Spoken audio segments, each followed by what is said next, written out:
You're listening to the Pelicans post. You are now listening to the Pelicans post-game report. Flash report. All right, shout out to the fam, man. Appreciate y'all for being in this one. Much love. Man, listen, report news, man. We talking early Saturday morning, man, because Willie Green, it's official. He's out of here, man. Willie Green's done as the Pelicans coach. This is reported about 10 to 15 minutes ago, and Willie Green is officially fired. He's out of here. The organization has released a statement already thanking Willie Green for his contributions, but his era is over. And a lot of it coincided with Gail Benson's statement that appeared in the NOLA.com yesterday. And we'll talk about it on this episode of the show. So y'all do me a service, hit that like button, hit the subscribe button and the share button, because Willie Green is dust. He's out of here, man. And this is long overdue. And like I said, when it happens, people are like going to be, whatever, man. But we played this last night, and he was indeed a guy, a dead man walking, so to speak. Lost his team. And it was time for this man to go, man.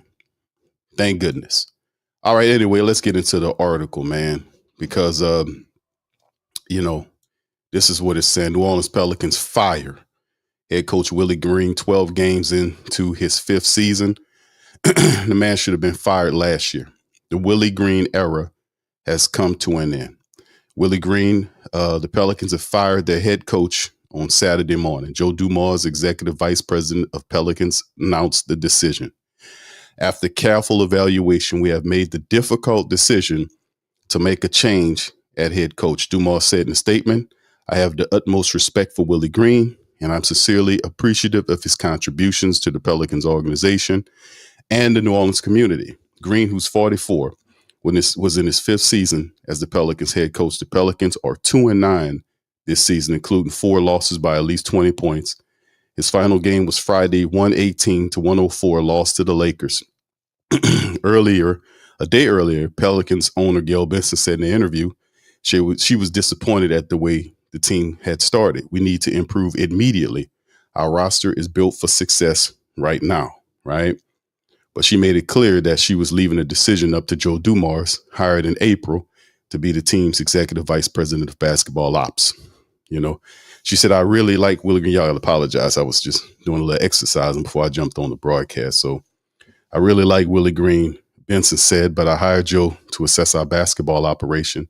And that's what he's doing. Green was asked after a Wednesday night loss to the Trailblazers about how he's handling the scrutiny that has to come with the team's slow start. She said Green said that the main thing for me is control what I can control. Continue to put the focus on pouring into our players, pouring into our staff. I totally understand the frustration. We are frustrated as well. We want to go out and step on the floor, and we want to compete every night. We want to compete every night and have a chance to win more games. That chance is now over for Willie. James Borrego, who has been an assistant under Willie Green since 2023, will serve as the interim coach. Borrego spent 3 seasons as the head coach of the Hornets. The Pelicans finished 21-61 last season under Green. It was the second worst record in the 82-game season in franchise history. The 04-05 team finished 18-64.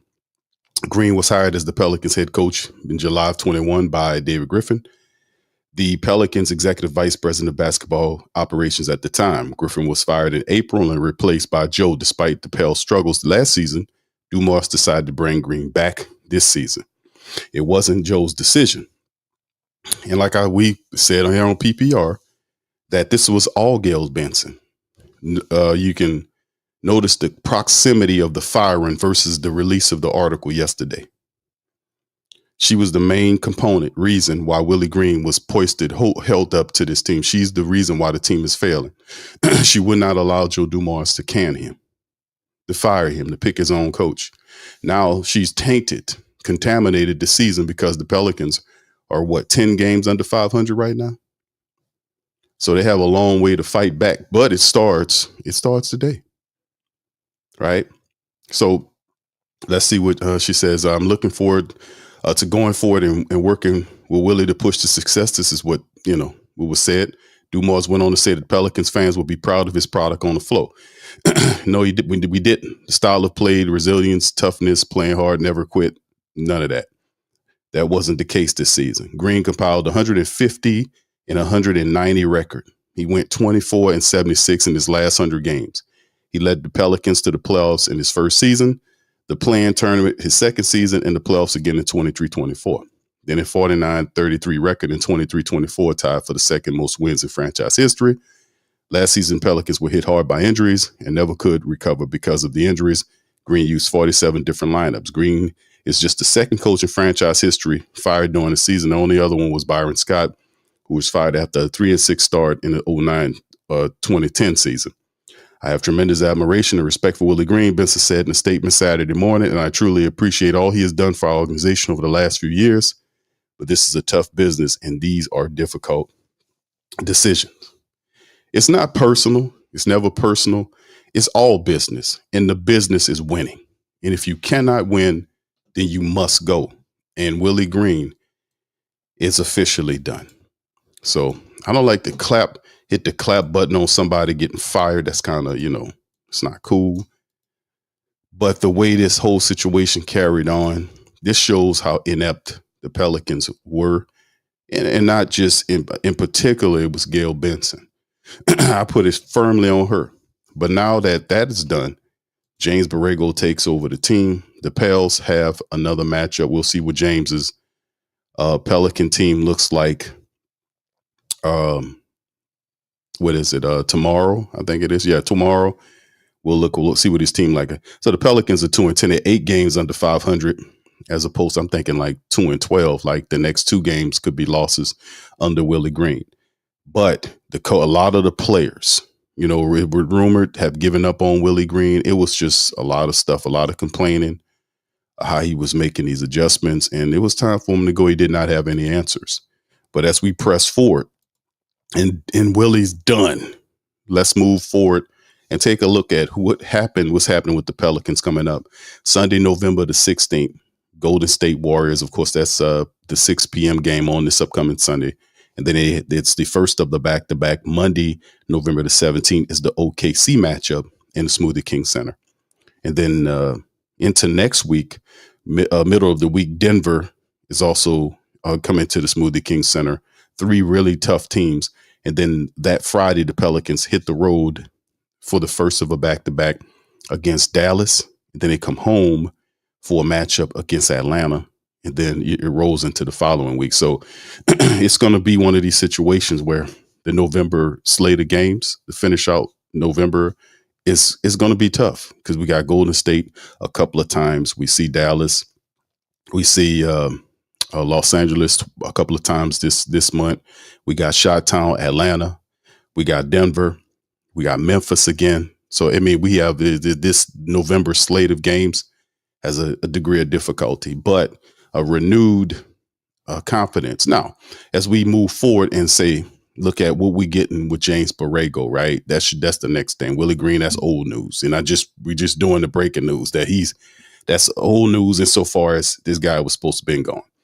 But now, pressing forward, what does James Borrego give the Pelicans that Willie Green did not give them? Well, James Borrego is actually a better head coach than Willie Green. And I'm saying in terms of scheme. He's a better teacher. He's a better motivator. He's more structured. He's more organized in his basketball mindset. His ideology, his ball movement, his ideology, his player movement. He is a really intelligent offensive mind when it comes down to that. He has some deficiencies on defense, but he believes in moving the ball. You know what AD says on the broadcast about moving the ball? The ball has energy. So, the ball movement is something that we, under Willie Green, especially this year, are one of the worst teams in the league in assisting. Well, James Borrego's style, he's a guy that believes in getting up the court. And like I said, he will give them an identity. The Pelicans have not, under Willie Green, established an offensive identity or defensive identity. They haven't established anything. They're just a team that just floats from strategy or whatever they're doing, whether it's these sorry drop coverages and all this other stuff that got going on. It's just a joke. But what Borrego does is he will give the Pelicans more of an offensive mindset. And his style caters more toward the offensive pieces that we have, like a Zion or Jordan Poole, a Trey Murphy the third. He will get these guys and he will help situate and stabilize lineups. So he will provide a lot that we simply weren't getting for the team. And a small thing is, how long will this take before we start seeing improvement? Well, to fire Willie Green early on this Saturday does give James Borrego the word. So, okay, you the coach now, let's go to work. So practices today, and then of course what happens when we play tomorrow. How fast does the system get? Borrego's not new. He's been here for, it's like that, like I said, since 2023. So he will help. He's not the perfect coach, you know what I'm saying? But in terms of his offensive acumen, I think he can establish an identity. And then, of course, remember a couple of years ago, another indication is when Willie Green got sick and he had to miss the game against Dallas. The first game, it was like not a back-to-back, but like a day a piece between the Dallas matchups. One of those weird schedules where we had to play Dallas and we had to go up to Dallas and play them. The first game, Dallas whopped the Pelicans under Willie Green. He was head coaching. Willie got sick. The next time they played him, which was like a day later, I think it was 2 days later, a day later, 2 days later, I forget. But when Borrego stepped in for a sick Willie Green, the team looked totally different. And what he had did from that point forward carried on for the rest of the season. Like they had that offensive mojo going in large respect, even though Willie Green didn't exactly know how to keep it going consistently. James Borrego had them rocking and rolling, and it didn't take him a long time to do it. And I think this team is a little bit more talented than that team that we had then. So with it all said and done, how fast would it get going? Well, he has now to getting them in practice, get things installed. And like I said, he's been there since 2023. So he has the ear of the players. And now that Willie Green is done, it should be not a breath of fresh air, but like sighs of relief to the guys. That's like, man, this guy, I can't play for a guy I don't respect. I can't play for a guy, who is, that just don't know what he's doing. So with him out of here and Borrego there, we should see some type of offensive push or more competitive games. So we're here. We finally got this man out of here mid-November. The team is 2-10, and 5th in the Southwest. We got to be about the business of climbing out the whole nine. Like I said, we got a tough slate of games coming up. Golden State and Oklahoma are Sunday and Monday. So, boy, we got some work. We got some work to do. You understand? But anyway, like I said, man, Willie Green, just letting y'all guys know that it's official as of Saturday morning that Willie Green is gone. Willie Green is out of here. He is done as the Pelicans head coach, and James Borrego takes over for the squad. So big ups to you guys for being in the building as well. And this is what we got. All right. Lavelle says Borrego head coach, I reckon, is 1/3. What team did he have, though, Lavelle? You got, when you say statements, man, use the contrast. Go look up the type of team he had there. We talking about identity and what he can do with this team, bro. That Charlotte team was shit, man. Contrast, bro. Look it up. Go look up what the team looked like. Yeah, that's right. No, that's not it. Lex been doing, she been having her coaching. She's a referee and she has some stuff that she been doing, man. She been very busy, but she'll pop up there. Brother Hakeem, shout out to you, man. Says Looney should not be starting. Yeah, Carlos should be out if should be out there. If Poole doesn't like his role, grant him his trade request if he wants one. I don't believe he is hurt that bad. A lot of people are saying that. As a matter of fact, a strong rumor that's behind that with Poole. That's a strong rumor that was behind that with Zion Williamson. There are quite the people that was against Willie Green, and it's just sad that Gail Benson set up there and let that man destroy the team. But now she took so much heat. She tried to push that shit off on Joe Dumars. And like I said, in article, I deciphered and broke down several terrible mistruths by her. in an attempt to cover herself from the blame of what was going on with these teams failing. So I got one that I did yesterday, but I had some technical issues, but it'll be coming out today, man. It'll be released probably in the next hour or so. All right. Yeah, this will be the next one we'll probably do. Will probably be Sunday night where we'll open up the phone lines and let family members kind of get their word in. So it is what it is. Maul says, Q, I know you called Dumars to get Willie. No, man. When you can kind of read the Rum family. Now, be honest, y'all can read the Rum when you seen the statement come out. It was a matter of time before he got fired because she did that article and released that information. She being Gail Benson to try to pull herself from the blame. I was telling people, listen, that's Gail all the way. These news people talking about it was Joe Dumars. That's not even Joe Dumars' modus operandi. He doesn't even operate like that. He don't have any problem firing a man if he's not doing the job. He doesn't. He don't have any problem with that. That's not how he operates.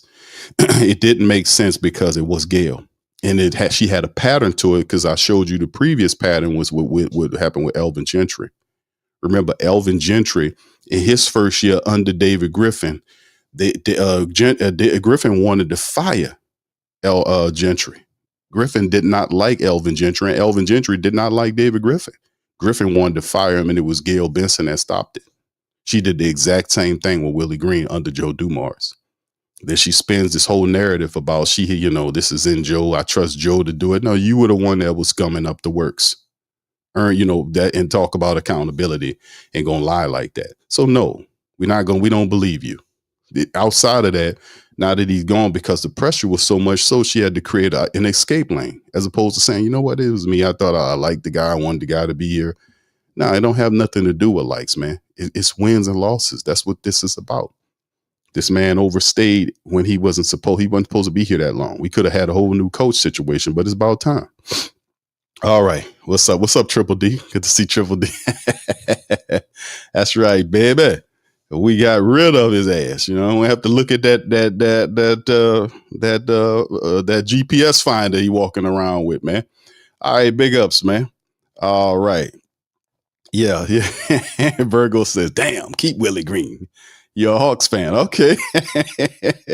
Mr. Brooks said, I wish Willie the best. Indeed, bro. Let's not be, a lot of people are upset and want Willie Green. He overstayed. Willie Green, to me, I lost a lot of respect for Willie Green during this process, how he handled the players who were upset about his style. He didn't handle it like a G. He didn't go to the players and talk to them, all this kind of stuff. He handled it really weaselly. And I thought Willie Green was a better person than that, but I did not like how the petty, weaselly way he handled his players as opposed to stepping to them when you ain't a good coach, dog. I mean, you're not a good coach. You fail, you flawed. The last thing you need to be is petty and pretend like you know what you're doing when you don't. But Mr. Brooks says, I wish Willie the best, but it was time for a change. Despite his issues, I still don't hate him. I hate Dale. Yes. Like I hate Dale Demps. Mr. Brooks, 6'10", man. You are a true Pelican throwback, bro. A Pelican Hornet throwback. Yes, Dale Demps, Elvin Gentry, or Jeff Bauer. Yeah, Jeff Bauer was the worst. Nah, actually Dale Demps was, but Jeff Bauer really wasn't too good of a general manager. But that's what kind of people we had as supposed at the time. They didn't have the VP role. That was something that was created when they was trying to lure Joe Dumars to the Pelicans when Tom Benson was alive, and Tom Benson found out what his asking price was, and then like, no, we ain't paying that. So they just went back to the original thought. That's what they tend to do from time to time. They got to go back. But yeah, I wish him the best as far away from me as possible, man. As far away from me as possible, brother. So, yeah, and in terms, man, I want everybody to understand, man, listen, we as an organization, this is just the first step, like going into the season. Like, the team's going to go the interim route with James Borrego, and that will be how they move this thing forward. And then, of course, after the season is over with, then the Pelicans will hit the offseason of 2026, and it'll be about the business of hiring the right coach that should have been here this year. So Mike, I'm hearing Mike Malone could be one of those because of the ties that Joe Dumars have, and this could really look something different. And I'm sorry we have to wait to 2026 and going into the off season of 2026 rather to see this sort of thing happen. But I think they're going to go the interim route. That's what it appears to be. But the goodness about that is the fact that, like I said, with the current cast of players that we have and the better offensive outlook from strategy standpoint and Borrego, what I'm saying is identity matters. We have to be able to put together an identity, and the Pelicans will play well with that offensive identity that Borrego installs in the team. They'll be a lot more competitive, a lot better to look at, and all this kind of stuff. So it won't be perfect, but they'll be better and more consistent than what we're looking at. But there's a lot of tough teams that are lining up in November that the Pelicans going to have to kind of fight their way and claw their way back into this season, man. So we'll just be here to witness it. But this is everything that we want, right? All right. Anyway, B. Thomas says, talking about it's ridiculous about people want Loomis gone. I know, bro, but that is it is these people are as blind as a bat. They're in her that statement she released, that whole little article she did yesterday with NOLA.com and Jeff Duncan. That just showed she is as blind as a bat, blind as a bat, but do know how to run away from accountability really well. Now if I was like, man, that article, what she was saying in that, it pulled the veil off of her and showed the Gail Benson that beat the Rita Benson LeBlancs and her team to take the franchises from them. That shows she ain't nothing nice. Like you got this sweet love, Gail so sweet type of thing, man. That's a smoking mirror because Gail Benson ain't nothing nice. When it's time to rip out the claws, Gail Benson is clawing your eyes out. That's what kind of thing this is. I'm like, damn, Gail fight dirty. Gail, that sweet little grandma, that's how she gets you, your sweet little grandma. And then you get close to her, she pulls out the shank. You're like, damn, where did that go? Yeah. You better get out of here. So, I mean, it's one of these things, man, where it's a little late in the game for it to happen, but eventually it happened. No surprise, but damn, it's a relief. All right. What's up, Bird Talk? Shout out to Bird Talks. Mike Garcia says, I'm alone. Well, yes, indeed, Mike. Yes, indeed. We talked about that.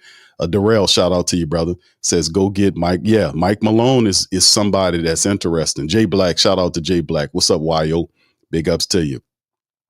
No, Lavelle, not all of them are soft, bro. Don't get it misconstrued. Like if you have a system that you don't believe in and a coach that's really, Willie Green was really a soft coach, right? He was really soft. He had dumb alignments. He had no feel for the game. He was not a strategist. He couldn't draw up a play in the clutch moments. That's why the clutch time record was terrible as it is. It was like, what, 0-22, 0-23 in clutch moments. So he couldn't dial up plays. So if it got close and down to it, he would simply fall out of it. The players didn't believe in Willie Green. If you ever played like organized sport and you had a coach that the team recognized as not smart and an idiot, it's difficult to win for that guy. It really is if you don't believe in him. And then guys started falling off. Jordan Poole just got here and fell out with Willie Green. He just got here and fell out with Willie Green. But what did Willie Green do? Did he try to go to him to smooth it out? No, he showed some pettiness that I thought he shouldn't have done. If you are in battle, you have to be able to kind of gather the troops. And even if you don't know what you're doing, you take their insight, add them into it, add them into it, to ask their opinion, ask what should we do? How should we do it? And Willie Green, it just wasn't going to work because he was a fraud anyway. He should never have gotten his job. He basically sold his soul for this job anyway, because no real head coach candidate would take the team under the requirements that he took the team. That's why Jacques Vaughn and others turned it down. They turned the Pelicans. I seen an article somebody wrote, and I'm like, these people don't know what the fuck they talking about, fam. Pardon the French, but they were saying stuff like the Pelicans this, that, and the third. No, a lot of coaches didn't take the job originally when Willie Green stepped on the scene was because they did not want to take, because the request by David Griffin at the time was that if you take the job, you have to take the previous coaches' assistants, which is ridiculous. That is unheard of. You, as a head coach, if you take the job, you assemble your own staff. You assemble your own staff. You don't take anybody's other people because you might not have worked with these people before. So if you're going to win, you want to win with your guys. And that's what David Griffin told them. They wanted him because they did not want to cut these coaches loose and pay them off and then hire new ones. That's what kind of cheap shit that was going on. So that's what really happened because this is our team. We covered it. So he took those people as his coaches because he knew he was never going to get a head coaching job nowhere. We know that the truth because he's not really good at that. That's not what he's good at. He's not head coach material. He's an assistant coach. And like I said, it just showed that he did not improve as a head coach. He didn't get better at the things that you need to get better at. He just didn't. I don't know why. I don't know. He just didn't. So in the end, it's just what it is. But I do think that you'll see more of improvement because the interim coach has experience as a head coach, even though it was a garbage Charlotte team. But he did have them. If you watch the games, he did have them moving. They just didn't have the talent. But they were playing hard. They were excitable. And he was respected. Even like we talked about on the show with Jason Kidd, make the comment about James Borrego, that James Borrego, he was worried about Borrego in that game, that second match, because he understood what James Borrego was. He's a extremely smart, offensive-minded coach. Now, he does have issues defensively, but with the collection of talent that we have, I think that we can thrive in a structured Borrego offense. We've seen it in small doses since he's been here. It's just Willie Green's style is inconsistent. He kind of had like what you call it? Bipolarism. It was like his style or whatever. Willie doesn't have a style. Whatever he was doing versus Borrego's offense, it just was clashing. It just wasn't synergistic over a long period of time. Like he was brought in to kind of get the offensive game going. He would be the offensive coordinator in football speak, right? And it just never meshed like it was supposed to. And I think that's because Willie Green didn't fully understand his offensive principles. You can see Borrego standing up, pointing and telling players to do what to do off the bench. Now that Willie Green is done, the focus he can be the fulcrum to help organize and galvanize these people. He was really high on Derek Queen. Y'all seen the interview at halftime. He was talking big positive love about Derek Queen. Borrego is I'm speaking of. And he mentioned a lot of players. Watching them and understanding these people, being that he's the interim coach, he might have an idea how to better utilize these people in his system. So this is a positive, this is really the best that we can do right now. Will Joe say we're going to go and hire Mike Malone in the middle of the season? I don't think he's going to do that. I think more than likely he'll probably do that at the end of the season. He'll go through a list of candidates and they'll clean house. Willie Green's assistants, all this kind of stuff. They'll clean house and they'll get the right guy. This for next year, that is. But this year, fam, this is about as good as it gets right now, you see. All right. So anyway, yeah. Brother Thomas says Gail not paying for Mike Malone. She says she spent the money for a winning product. I hear you, bro. We'll see what they do. We'll see, bro. We will see. All right. What's up, TFP? I see you, bro. All right, Bird Talk. So I'm glad they fired Willie Green because I wasn't going to watch until he was fired. I only missed, 5 games. Wow, man. See what it comes down to? What's up, Jedi? Shout out to Jedi Connors, man. Young Bloods, what's up, man? Saying Miss Misi should be back in the starting lineup. He got 10 minutes.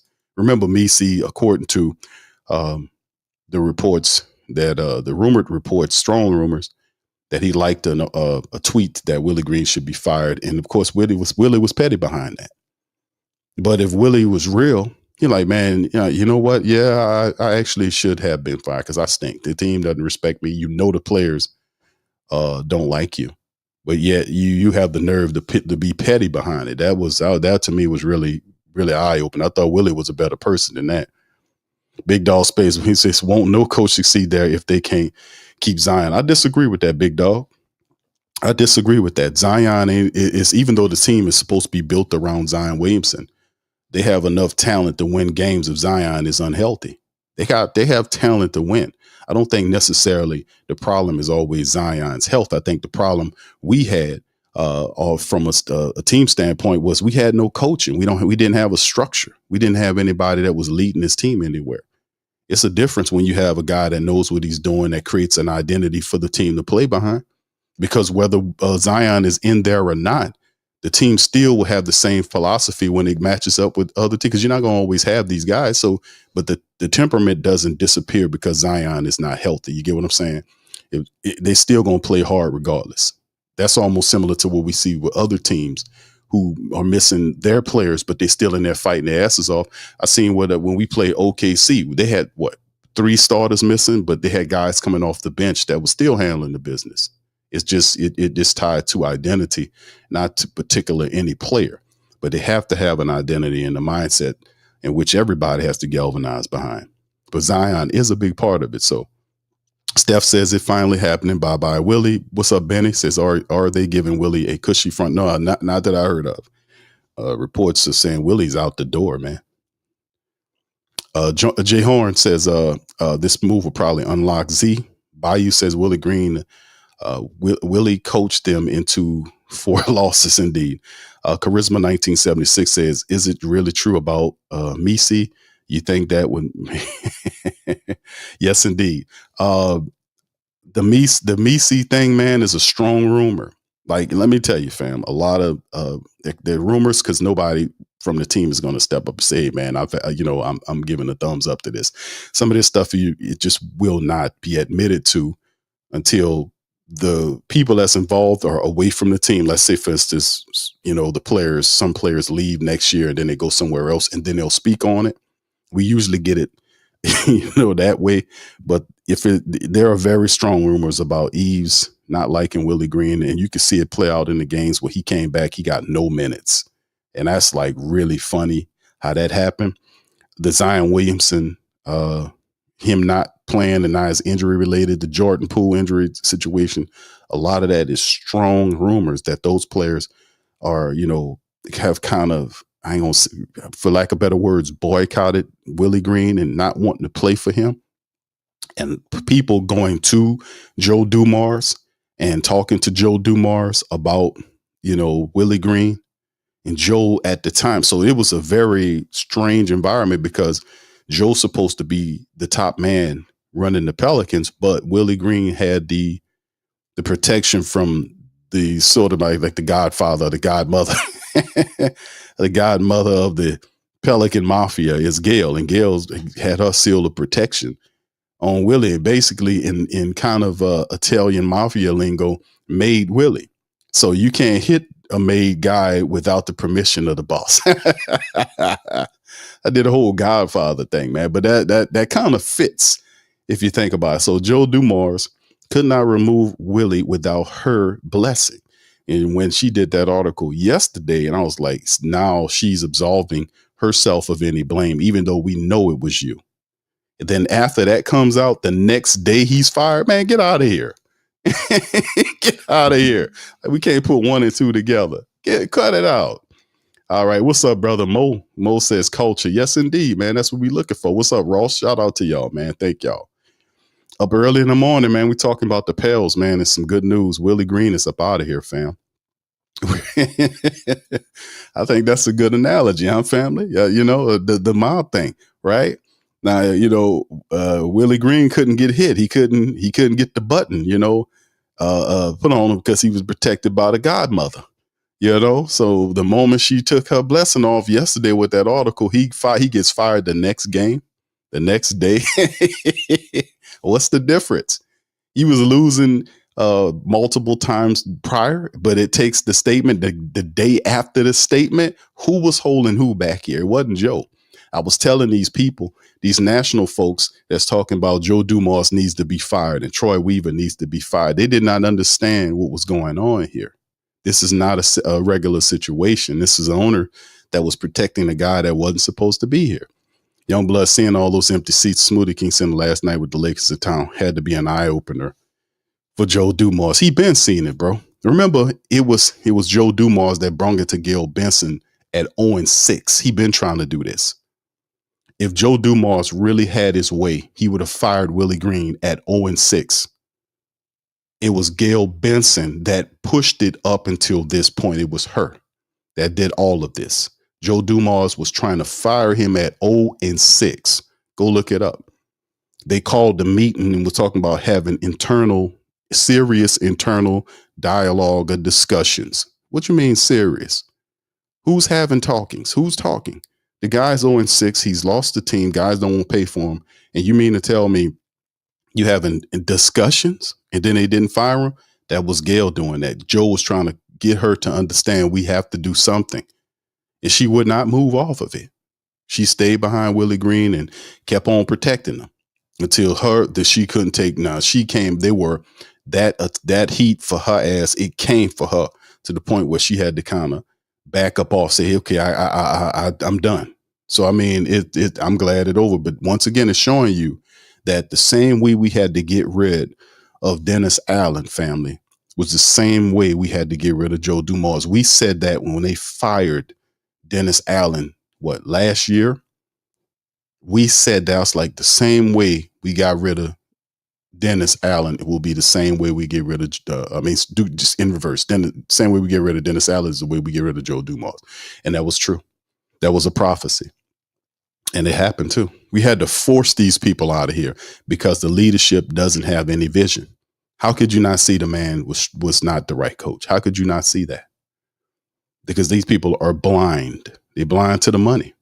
T. Roy says, I just don't understand why we had to wait so long to fire us, man. This is Gail, fam. I'm telling y'all what it is.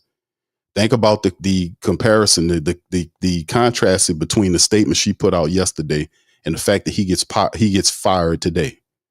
Think about that. Why didn't they fire him at 0-6 when they were having serious internal discussions, as the reports indicated? He was supposed to be, if Joe had his way, he would have fired him then. The team wasn't respiring. They was losing games big. They was losing games to teams that they weren't supposed to lose to. We lost to a Memphis team by 6, and they were missing. They were missing all of their people, like all of their reserves. It was 4 or 5 people missing. They still beat the Pelicans. But the Willie Green's team, he had some success here, but he wasn't the guy to take this team to the next level. And I'm just going to be honest with you. I'm glad he's gone. Bayou says people on the staff was reporting. Yeah, that's right, Bayou. Shout out to you. Said people on the staff was reporting a crash out mode. Wait, yeah, they were. It was a very difficult environment in the building with Willie Green there. Very unnatural, but it goes where it's supposed to. What's up, Tasha? Shout out to my girl Tasha. She says, good morning, Q. Congrats on Willie Boy Joy Green and being fired. Long overdue indeed. Thank you, Tasha. Appreciate it. She's a San Antonio Spur gal, and she's showing some love. Thank you so much for that. All right. Yeah, Daryl says Troy Weaver ain't no good GM. No, well, he has some positive stuff, but overall, I'm not impressed with him as a general manager. We really don't have a general manager right now. Remember, Bryson Graham left to Atlanta, and the Pelicans never announced. I don't know. I think we did hire a G. Did we? I want to say, hold on. I think we did announce a guy. I think he was. Hold on. Let me look that up, fam. Give me a second. Give me just a second. That's interesting because I want to say that once your boy left, what's his name? Bryson Graham. When he left the Pelicans, I want to say the Pelicans did not name somebody. I pass a lot of news on, man, but let me look up the hierarchy of the team. Let me see here. Give me just a second. Let me look it up. Because I want to say, hold on here. I want to say they did not name a new general manager. They did not name, but although I know if something like that were to occur, like, who would fall into that, it more than likely would be Troy Weaver because he was a GM before. But I don't think they announced a general manager. They most certainly didn't. Here's their website right here. You can see Joe here. Troy Weaver is the senior vice president. Joe's the executive vice president of basketball ops. Adam Barnes is the assistant general manager. So as you can see, there is no GM. You don't have a GM. So I think probably Troy Weaver will activate as the de facto general manager because he's done it before. He has experience. Plus, they just did not make it official. I think he and Joe Dumars will probably share the role or however between the two. But like I said, I don't think they replaced him at all. All right. So anyway, man, let's keep it going, man, in the building. But like I said, man, early Sunday, Saturday morning rather, and we are talking about the fact that the Pelicans have laid the smackdown on Willie Green, and he's up out of here. Willie Green's a done daughter. His era of basketball is over with. We head into the James Borrego, interim coach James Borrego era of basketball. And like I said, this is the article right here. This is from their website, the Pelicans website. They pretty much showing here. They're saying New Orleans Pelicans relieve Willie Green of his head coaching duties. James Borrego named interim coach. This is from their site, pelicans.com. And I've already read you guys the statements early on. And then, right under there, hold on here. Let's see. Yeah, this is yesterday. Jordan Poole update. The Jordan Poole update, medical update, yesterday, 6:21 p.m. And let's see, he's making good progress, reassessed in 1 week. I think Jordan Poole's going to have a pretty fast recovery. He's going to have a pretty fast recovery. So this is crazy, man, how this works. Why can't we just get these people to do right? Why can't we get them to do right? we got to get them to do right. Why we got to do all this? Why we got to do this for these people to make the most simplest decisions? Why we got to say we ain't going to the games? Why we got to do that, man? Why? I don't understand. All right. we can't. I'm telling y'all, that's crazy, man. We got to do all this to get these people to do right. I just don't understand. All right. Anyway, man, it's done. It is done. It's over with. The next game that the Pelicans will play will be Sunday at 6 p.m. Central Time in the Smoothie King Center, up against a Golden State Warrior team with Steph Curry. What kind of Pelican squad will we see? We should see a little bit smarter team, a more structured team, a team that's more relaxed, a team that should be able to be moving the ball a lot better. Because that's what Borrego's principles are. He loves the ball movement. He's structured that way, getting up and down the court.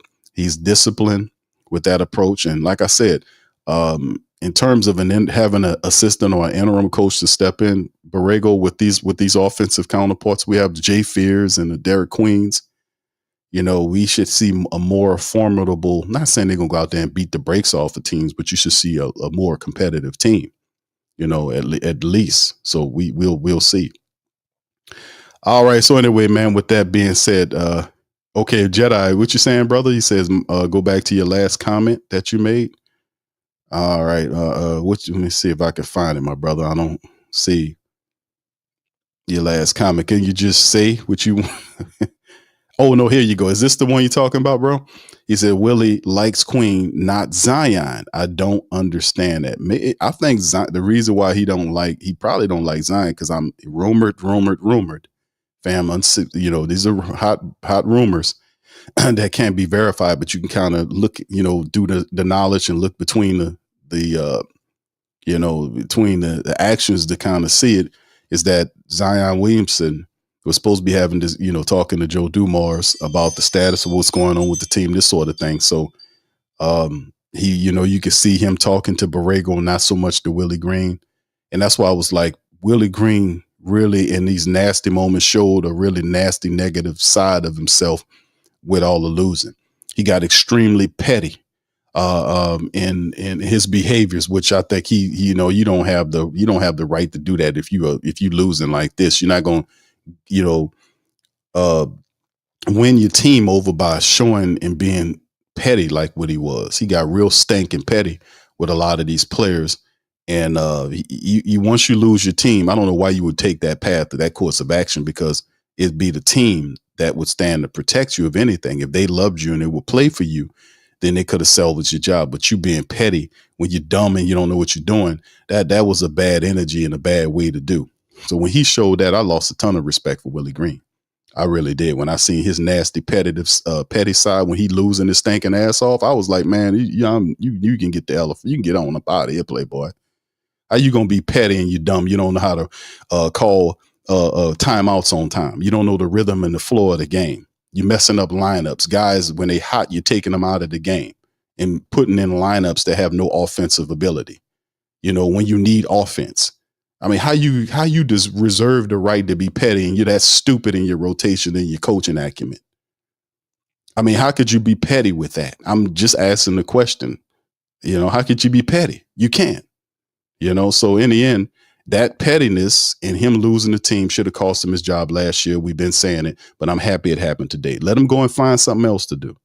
Coaching is not your thing, bro.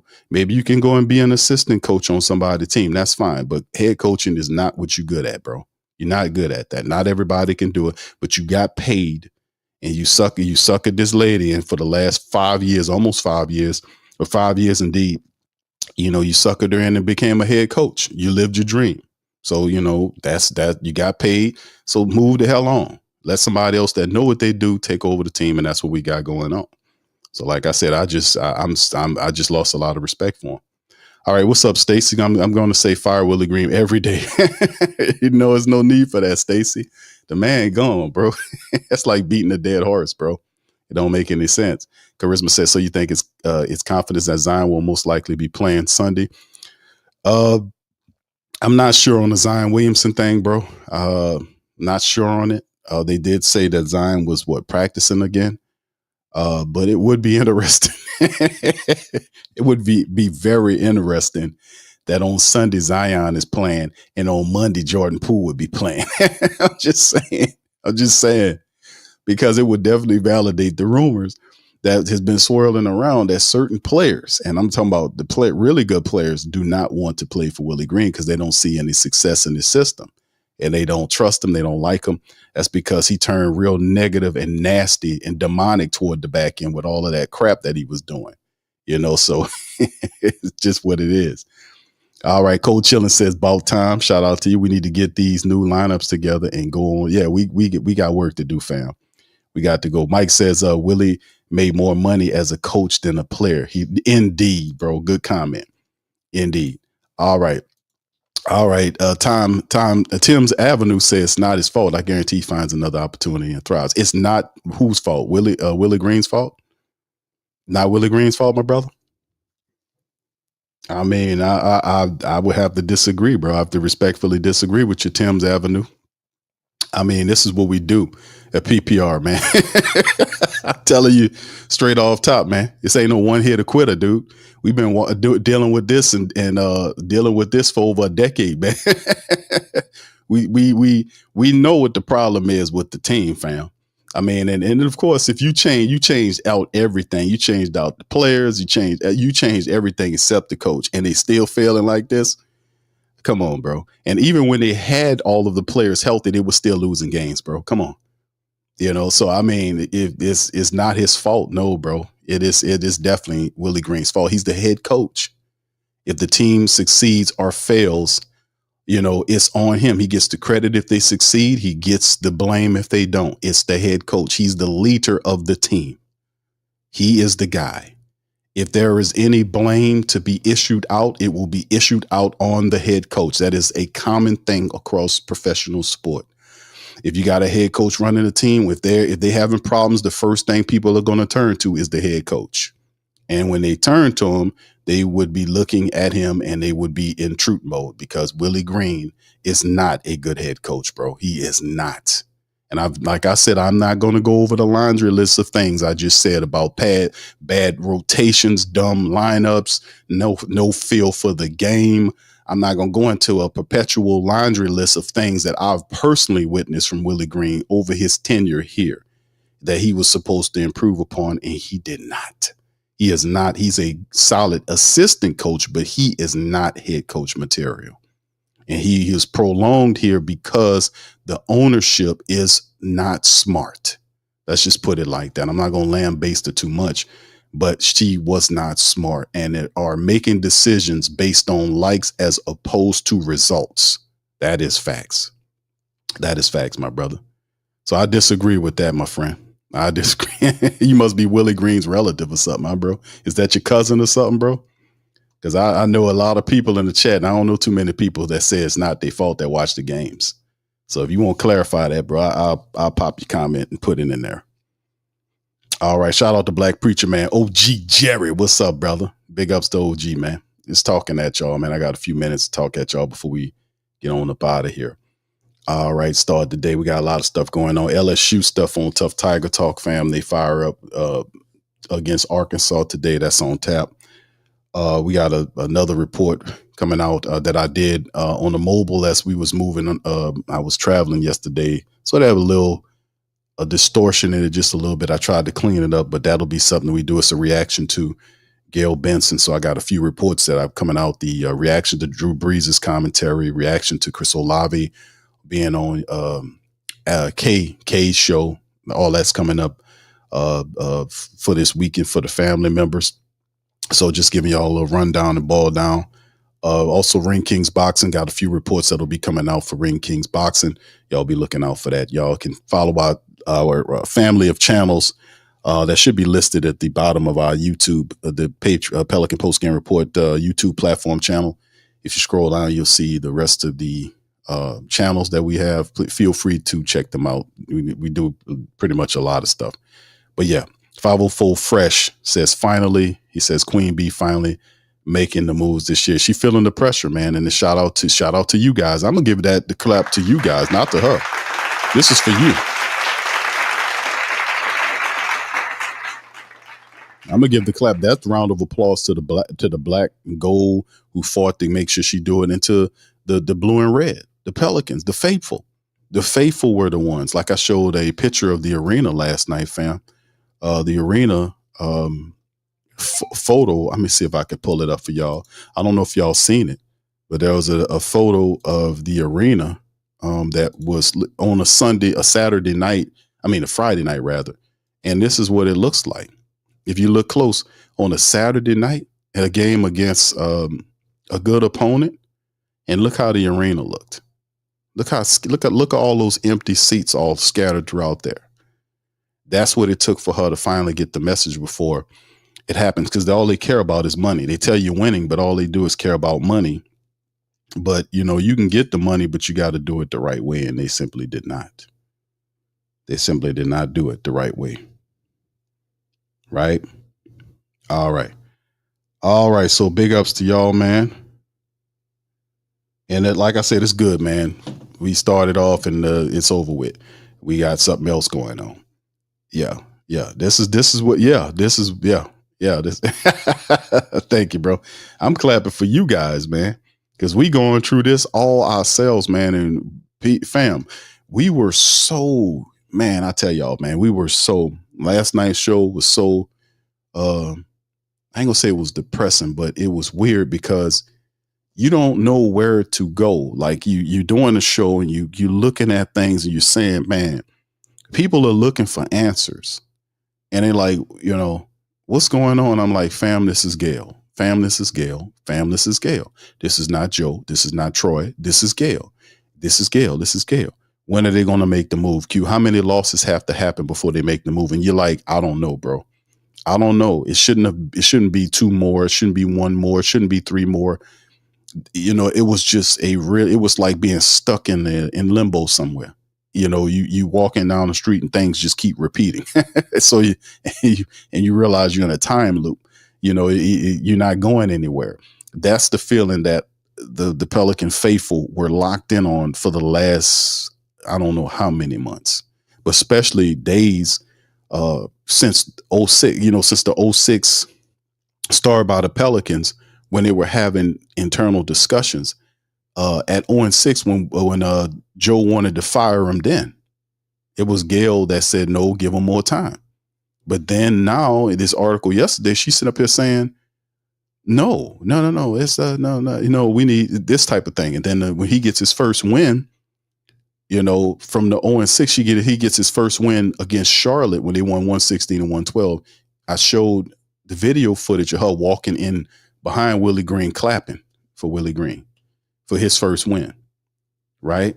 I don't see any footage of when they lose. I don't see no footage of her in there clapping and all this kind of stuff. I don't see none of that, but they do turn the camera on when they get a win. See, that kind of up and down, inconsistent style of trying to show something is real funny style to me, because If you can turn the camera on when they get a win and see her clapping with them, why don't you turn it on when they losing?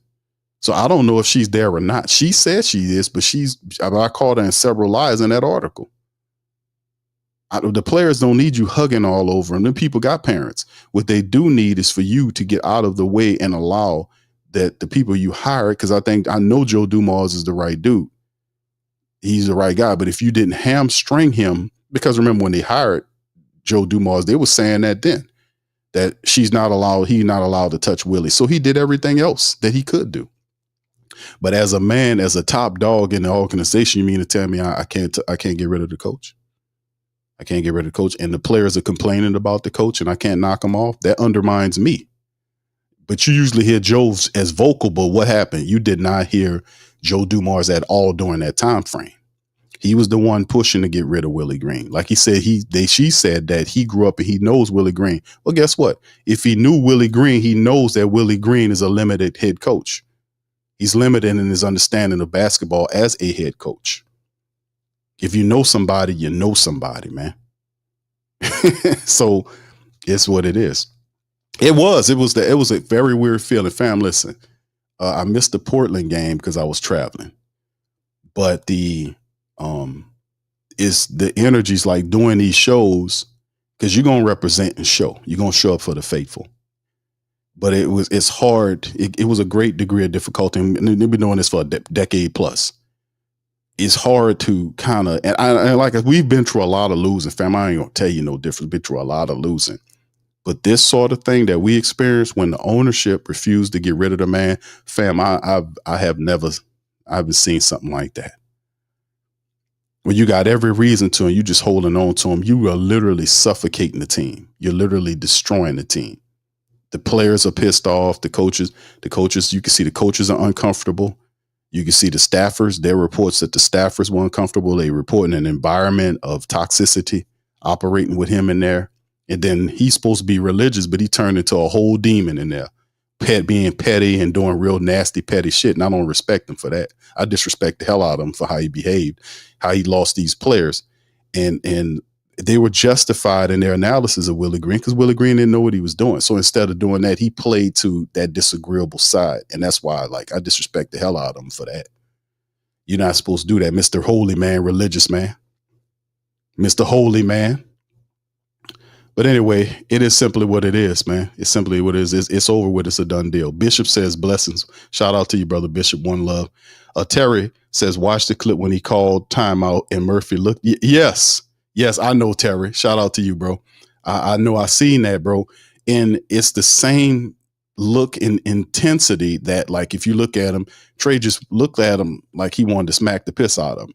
It's the Jordan Poole. If y'all remember the same thing, Jordan Poole hit the three and turned. And I think he went off for 30 points in that game. Y'all let me remember. Remember that? He hit a three and turned and stared Willie Green down as he was going back up the court. Stared him down. So they can't say anything, but you can see it in their actions and their energy toward Willie Green. They know he was a fraud and a fake because he was being propped up by the owner who don't know what she's doing. Right. So it was a very, I'm speaking about that. That was a very weird type of podcasting that we were doing.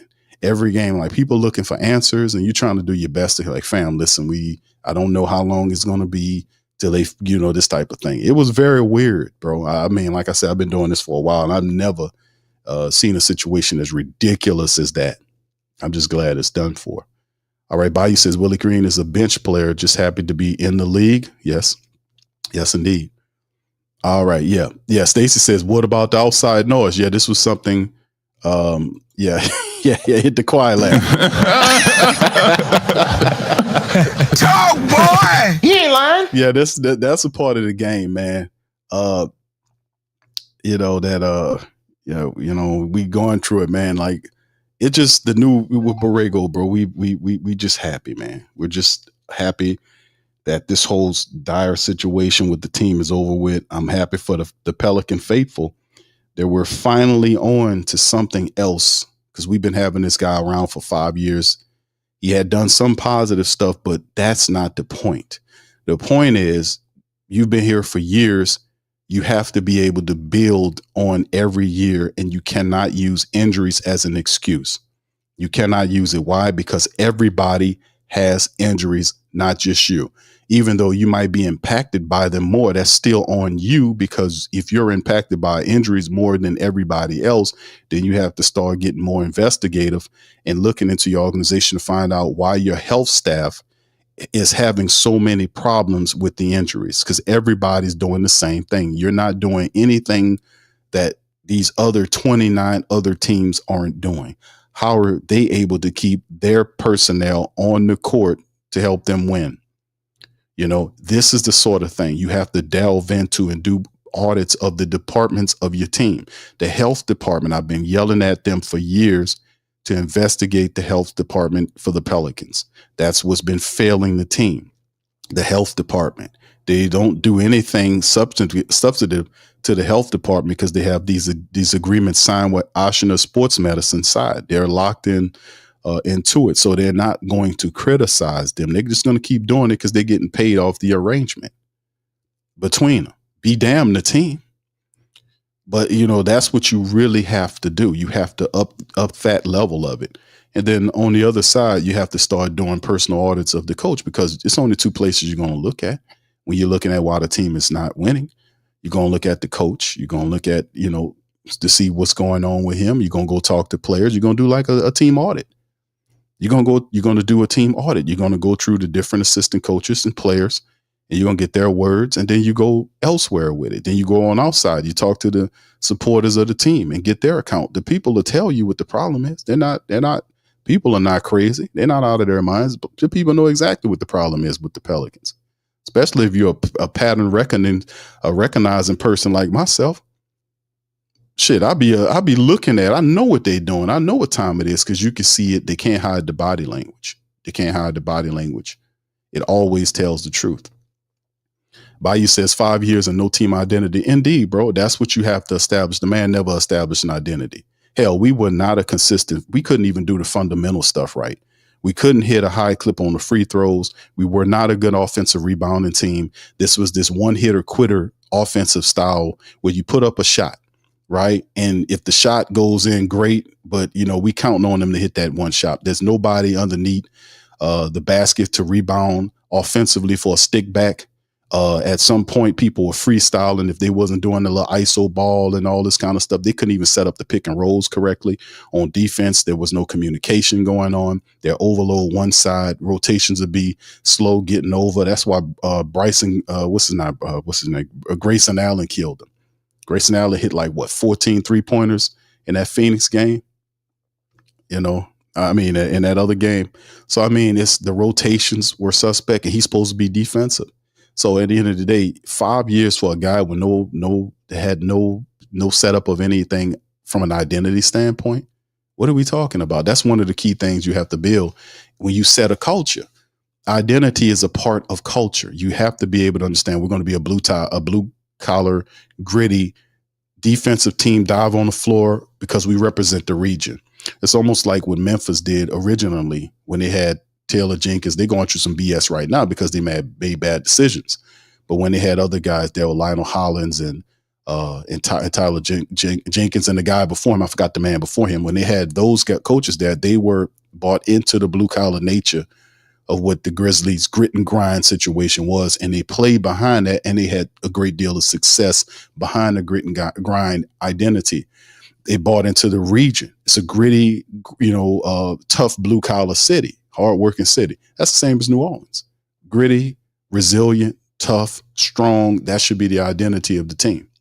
Not soft, not all these fluffy words that David Griffin was doing. You know, the identity is there. You have to tap into it and adopt it. And when you do that, you'll see the arena get filled.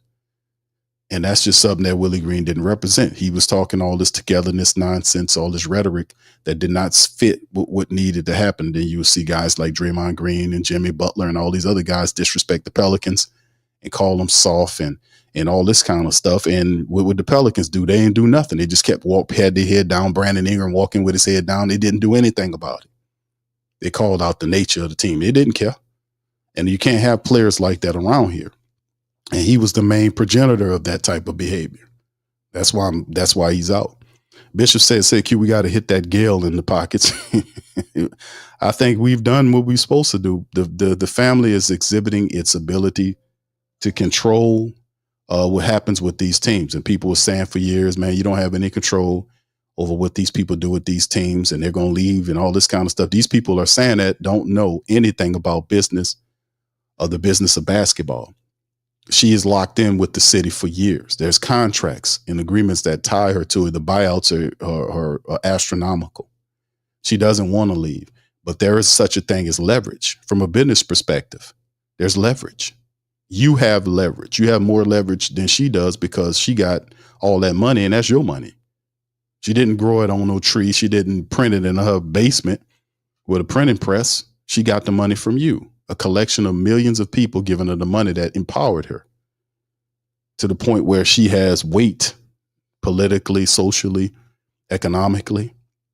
She has weight because of what you gave her. You gave her all that power. You did.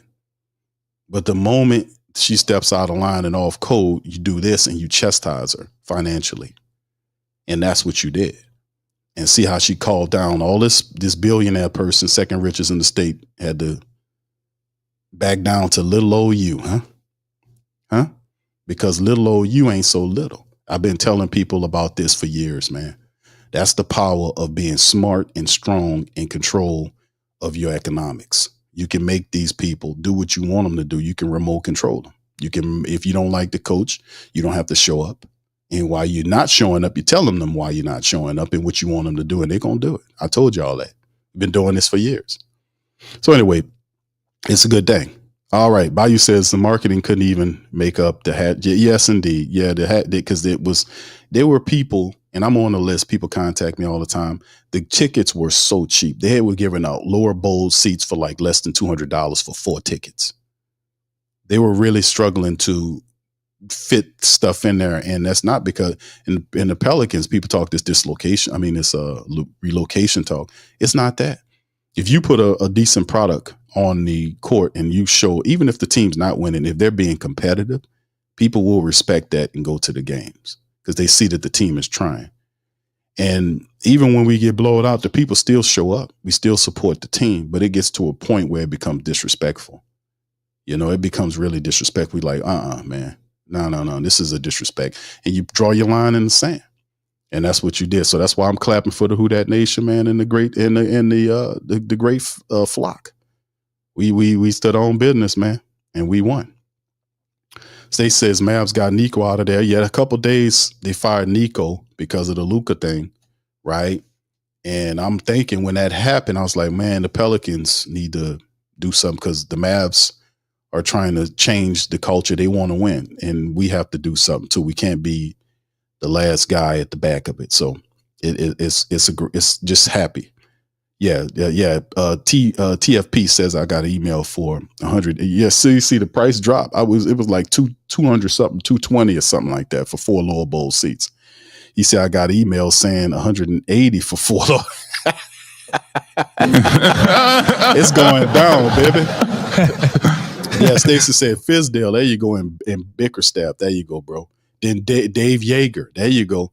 Man, you want to talk about some coaches. Them people had some really good coaches. Dave Fizdale, JB Bickerstaff was over there. Dave Yeager is who I'm thinking about, Stacey. It was Dave Yeager. He was the one prior to Taylor Jenkins, Dave Yeager. They had some really quality coaches there, man. But all those coaches fit the philosophy of the grit and grind thing. They bought into it. So, you know, it simply is what it is. All right, so anyway, fam, listen, I'm gonna get ready to get out of here, man. It's early Saturday morning. I just wanted to talk at y'all, man. The Pelicans fired Willie Green. It is official. This is off of their site, so you're waking up not dreaming. This is real. It's breaking news that this is coming straight from the Pelicans website. As you can see, pelicans.com. New Orleans Pelicans relieve Willie Green of head coaching duties. James Borrego is named interim head coach. So this is true. This is true. You're not dreaming. It has finally happened. We talked about this crazy. We talked about this last night on the show, man. We talked about this last night on the show. And matter of fact, shout out to my dog DC, because he's the one that says, man, we're going to wake, it'll be nice to wake up tomorrow morning and hear that the Pelicans are fired Willie Green. Well, guess what, DC? You got your wish. hell, we all got our wish. All right, so anyway, with that being said, fam, do me a service, man. If you listen via X, shout out to my X people, feel free to retweet. Get us a retweet. Get it out there to the faithful. Let them know, man. Willie Green is gone. James Borrego is in the building. Pelicans facing off Sunday afternoon against the Golden State Warriors and Steph Curry. What kind of team will we see, man, as we move forward? And it's about time, man. It's about time. The Willie Green era is no more. So this is good. Anyway, with that being said, I'm going to get on out of there, man. I appreciate y'all, man. Y'all hit the like button. If y'all want to join the channel by membership, please feel free to hit that join button, man. We in this thing, man. And I'm going to holler at y'all on the next one. Peace. And I am out. Subscribe now and stay up to date for all things New Orleans Pelicans. Hey, New Orleans! Whether you're catching up on Saints news at Jackson Square, checking Pelicans scores in the Garden District, or staying updated on LSU while grabbing coffee in the French Quarter, there's one place that keeps you connected to everything that matters in our city. From Bourbon Street to the Superdome, from Preservation Hall to the riverfront, New Orleanians are staying in the know with thewhodatdaily.com. Your daily source for Saints, Pelicans, LSU, and all the sports, music, and culture that makes our city special. At work downtown, at a game in the Dome, or just relaxing by the Mississippi, wherever life takes you in the Big Easy, you can stay connected. Because when you're from New Orleans, you don't just live here. You stay in the NO. That's stay in the know. Visit thewhodatdaily.com and never miss what matters most to Who Dat Nation. Stay in the NO, you stay in the know. Welcome to the Pro Shop, where we create authentic NOLA-inspired clothing for men, women, and children. From Saints jerseys to Pelicans gear, everything's crafted right here in New Orleans. Whether you're shopping the Pro Shop, the Pel Shop, or the Pro Shop Kids, we've got your whole family covered with genuine merchandise that represents our city's spirit. Check for links in the description section below or in the chat.